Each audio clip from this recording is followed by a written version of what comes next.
to follow up on my previous response to yes, is there a brutality issue with our police departments and our law enforcement? You know, I gave you a very strong yes, and Sandra Bland is an example of that. If we watch that video, you know, we see a woman who is very clearly having her civil liberties infringed upon.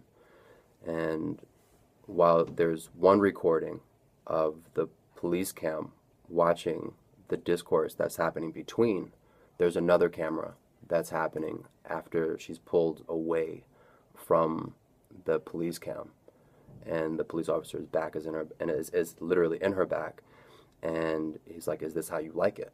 Right? He's grinding her. He's got it pinned down. He's doing some pretty foul, you know, practices, and he's very cognizant of the camera that's on his dashboard versus the camera that's on the cell phone, right? And so in the era, in the day, and the age where everybody's carrying cameras and everybody's recording now, we have more exposure. These issues have been going for a long time, and it's not just a southern issue. It's a northern issue. It's happening in the north, it's happening in the south, it's happening in the west, and it's a part of the discourse now because we have the platforms like social media that are bringing these issues to the forefront. But they've been going on for hundreds of years.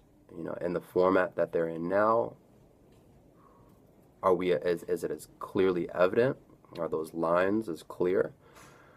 Not so much. I think that there's a lot of the issues have become very convoluted, and because we throw around racism, we throw around prejudicial terms so loosely, we don't have a clear sense of where the issues are. And the Black Lives Matter movement is trying to draw very definitive lines as to where those lines are.